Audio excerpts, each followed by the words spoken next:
Oke, assalamualaikum murid-murid semuanya. Waalaikumsalam, Pak. Nah, sebelum kita memulai pembelajaran pada sore hari ini, alangkah baiknya untuk berdoa terlebih dahulu. Di sini dari kalian semua ada yang memimpin doa atau tidak? Saya, Pak. Oke, baik, silakan Iza. Teman-teman, untuk mengawali pembelajaran pada sore hari ini berdoa mulai. Berdoa dulu. Oke, terima kasih Iza atas sudah berkenan untuk memimpin doa. Nah, pada materi sore hari ini kita akan belajar tentang puisi. Nah, di sini sudah ada yang tahu apa itu puisi belum? Ya, Pak. Oke, silakan Ipo.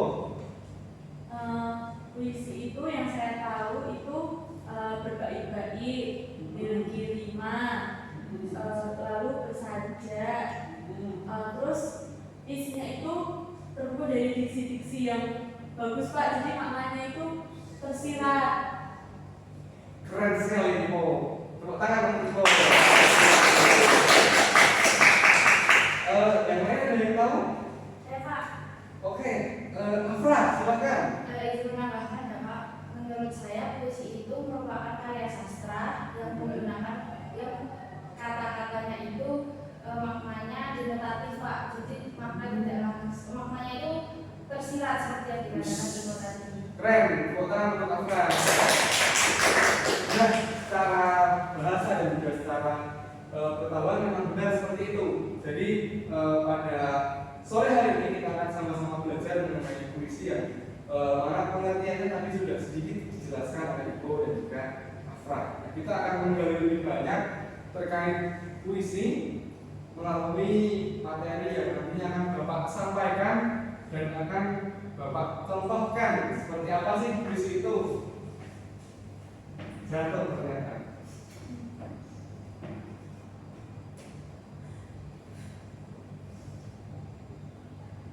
Nah,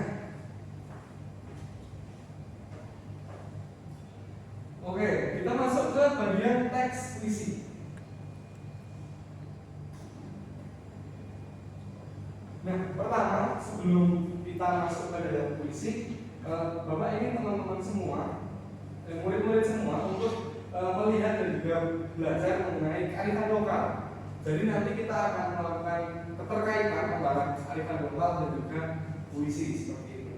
Jadi anak-anak tidak hanya paham apa itu puisi, tapi bisa mengaitkan ketika teman-teman punya hal-hal yang indah di daerahnya masing-masing bisa diubah menjadi puisi seperti itu. Paham? Paham. Keren. Nah, di sini ada sebuah teks yang mana menjelaskan terkait Candi Borobudur. Nah, Candi Borobudur dibangun oleh para pengguna Mahayana pada masa kejayaan dinasti Saiwandera. Dan Borobudur pertama kali dibangun atas inisiatif dari Raja Samaratungga sekitar tahun 824 Masehi. Sudah ada yang lagi? Belum. Jelas. Kemudian meski begitu Candi Borobudur selesai dibangun menjelang tahun 900 Masehi. Jadi cukup lama ya, 76 tahun dalam proses pembangunan. Namun ketika kita melihat Candi Borobudur yang begitu megah sekarang, tentunya waktu 76 tahun itu terasa singkat. Karena jika kita membangun Borobudur di masa sekarang tak rasa 76 tahun itu akan sangat kurang. Kalau menurut teman-teman gimana? Kurang atau tidak kurang? Benar sekali. Nah, kabarnya korban Borobudur sempat sirna berabad-abad, sempat hilang, terkubur tanah dan debu vulkanik yang diperkirakan efek erupsi Gunung Merapi. Namun candi tersebut berhasil direstorasi kembali oleh pemerintahan dari Thomas Stamford Raffles saat menjabat sebagai Gubernur Jenderal di Pulau Jawa pada tahun 1911. Kemudian Raffles meminta bantuan dari insinyur Belanda, yaitu Christian Cornelius, untuk memeriksa kondisi bangunan Candi Borobudur yang terkubur dan membenahinya seperti itu. Kemudian Candi Borobudur dinobatkan sebagai situs warisan dunia UNESCO pada 1991 karena beragam alasan diantaranya merupakan kompleks candi terbesar yang ada di Indonesia. kepolisian. Nah, oke. Nah, dari teks yang tadi Bapak bacakan, teman-teman kan pastinya menyimak berbagai macam hal yang mana berkaitan dengan Candi Borobudur. Di sini sudah ada yang pernah pergi ke Candi Borobudur? Saya sudah coba. Belum pernah. Sudah. Nah, teman-teman harus merasakan keindahan Candi Borobudur. Nah, apa poin penting dari bacaan yang tadi kalian simak? Ada yang bisa menjawab? Saya Pak. Oke, apa Afra? Tentang sejarah Borobudur dan keindahan Borobudur tadi Pak. Oke, baik. Ada lagi yang ingin menjawab? Saya Pak. Oke, Ibu silakan. Saya tadi bisa disebutkan itu adalah kekayaan alam warisan Indonesia yang diakui oleh UNESCO Pak. Oke, benar sekali Ibu. Jawaban Ibu dan Afra itu merepresentasikan bahwa tadi mereka menyimak apa yang Bapak sampaikan dengan benar. Teman-teman yang lain pasti juga menyimak toh? Oke, keren. Nah, sekarang kita akan masuk di bagian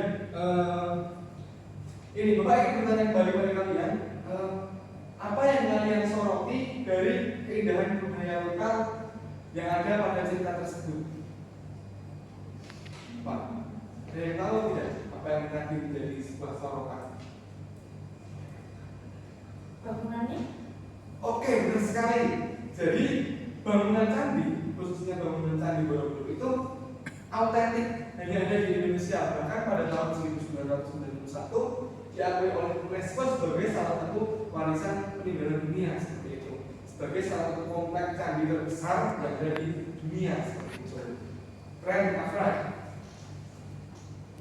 Nah, sekarang kita akan mencoba mengaitkan apa yang tadi kita baca bersama pada puisi. Tadi kan Ipo dan juga Afra sudah menjawab terkait apa itu puisi.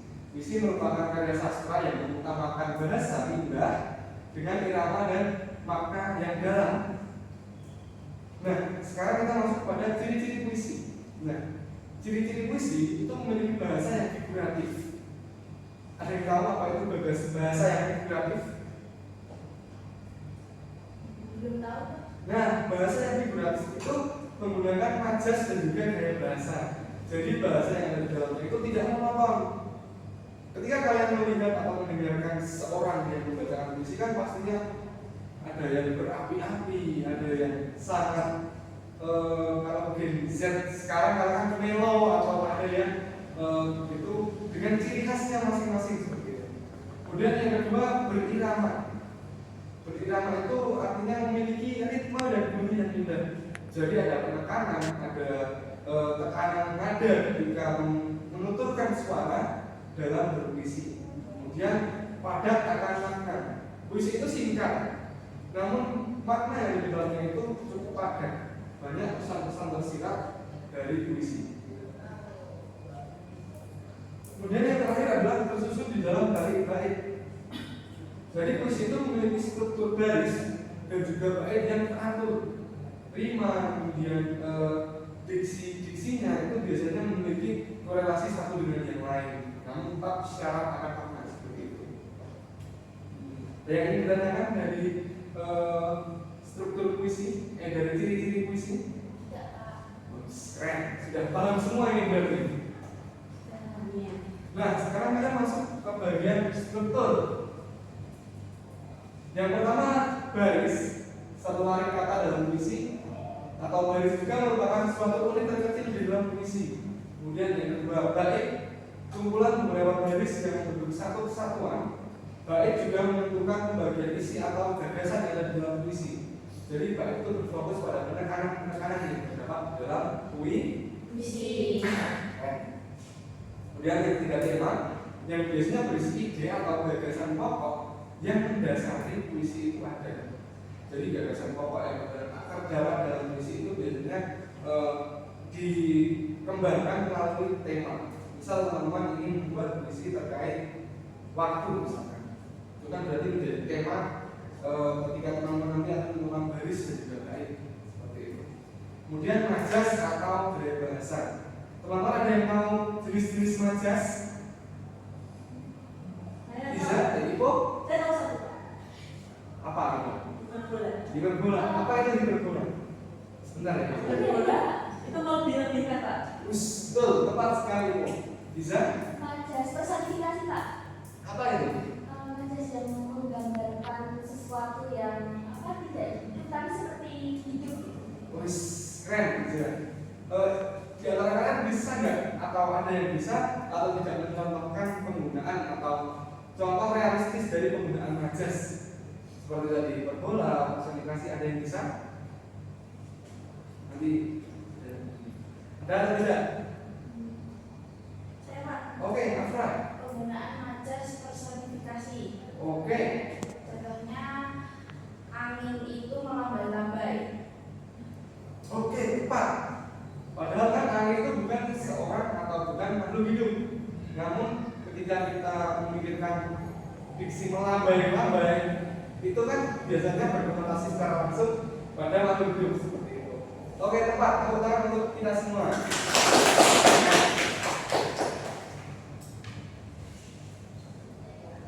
Oke, kita masuk ke dalam langkah menulis puisi.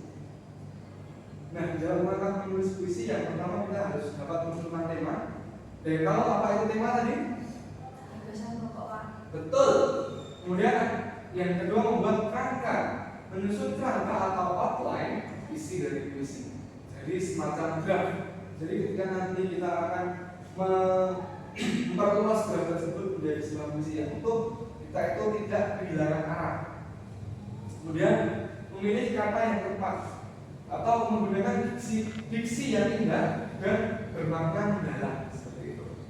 Dan yang keempat adalah menggunakan majas, tambahkan gaya bahasa untuk pesan indah dan juga emosional. Seperti yang tadi saya sampaikan bahwa puisi itu singkat tapi syarat akan makna. Kemudian yang kelima, menyusun bait dan juga rima. Ini langkah terakhir, yaitu menyusun baris-baris menjadi sebuah bait yang padu dan berirama, serta bisa dinikmati oleh para pembacanya. Dan yang paling penting adalah pesan yang ingin disampaikan oleh kalian sebagai seorang penulis dapat dicerna atau tersampaikan kepada orang-orang yang nanti membaca puisi tersebut. Oke, nah tadi kan sudah menyaksikan teks.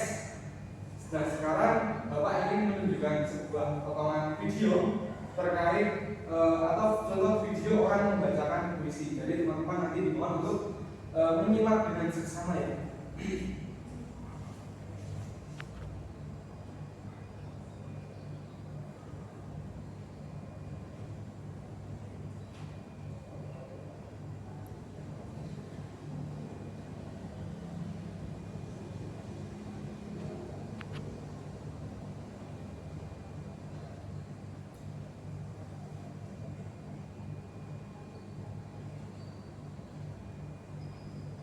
Saya akan membacakan puisi yang saya dedikasikan untuk para petani. Pataluka senggon harta, serupa mas kumang, bubuh mengantarkan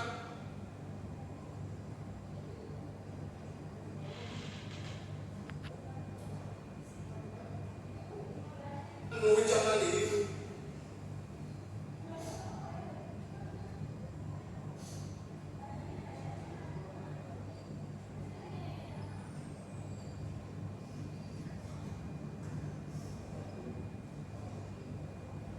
Terluka, melukai, luka-luka menganga akibat ulah manusia.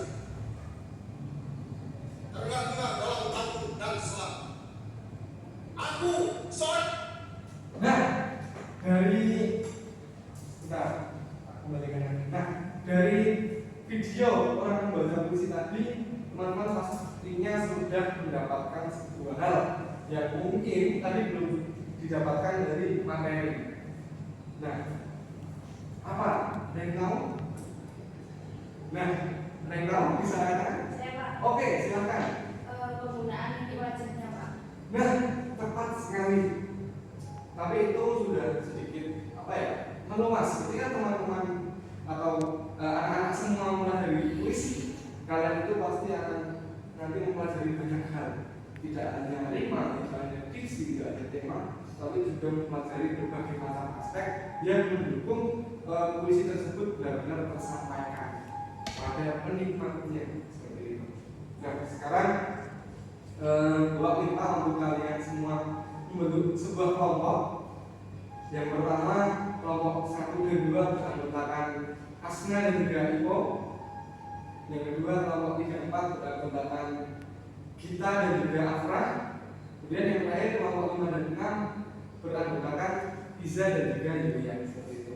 Jadi karena pada sore hari ini kita sedang kelas sore, jadi untuk kelompok 1 mempelajari video seperti yang tadi Bapak contohkan. Kemudian kelompok 2 mempelajari terkait puisi secara tekstual. Jadi kalian mencari teks puisi secara tekstual. Kemudian kelompok 3 mempelajari puisi melalui audio seperti itu. Bisa dipahami? Bisa. Oke, beri waktu 5 menit ya.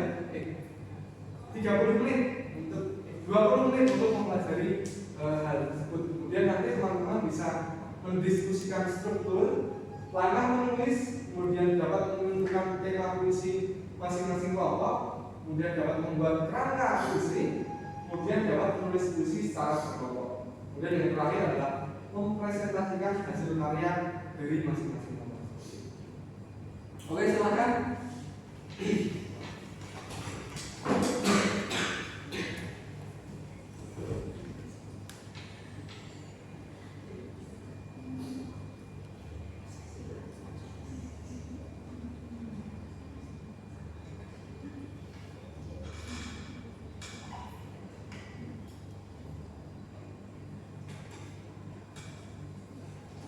Oke, sepertinya waktu sudah menunjukkan 20 menit dan teman-teman juga pastinya juga dan anak-anak semua pastinya sudah dapat mempresentasikan hasil karyanya. Bapak akan menunjuk masing-masing kelompok ya. Nanti kalian bisa membacakannya di depan berdua atau mau satu-satu atau langsung berdua berkelompok. Berdua aja. Oke. Gimana itu kalau berdua? Satu-satu aja ya. Kalian maunya satu-satu atau berdua? Satu-satu. Satu. Oke, baik. Coba akan menuju Ipo. Sudah siap, Ipo?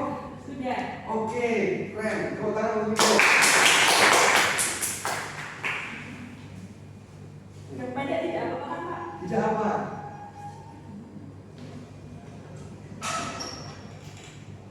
Hujan Bulan Juni, karya Sapardi Djoko Damono.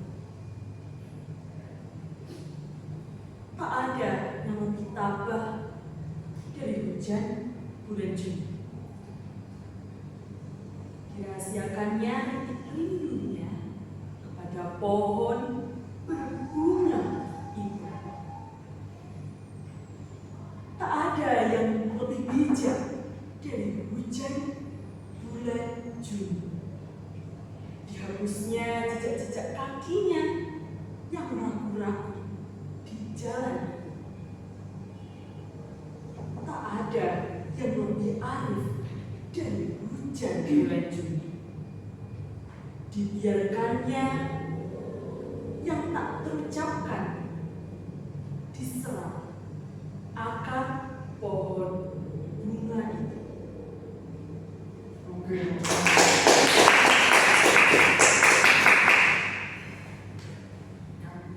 Yang terakhir masuk ke bagian refleksi. Nah, yang pertama adalah apa yang telah kalian pelajari hari ini, kemudian apa hal yang menyenangkan dalam pembelajaran pada hari ini, kemudian apa hal yang masih kurang dipahami pada hari ini, dan yang terakhir adalah bagaimana kalian akan menggunakan pengetahuan ini terkait dengan puisi.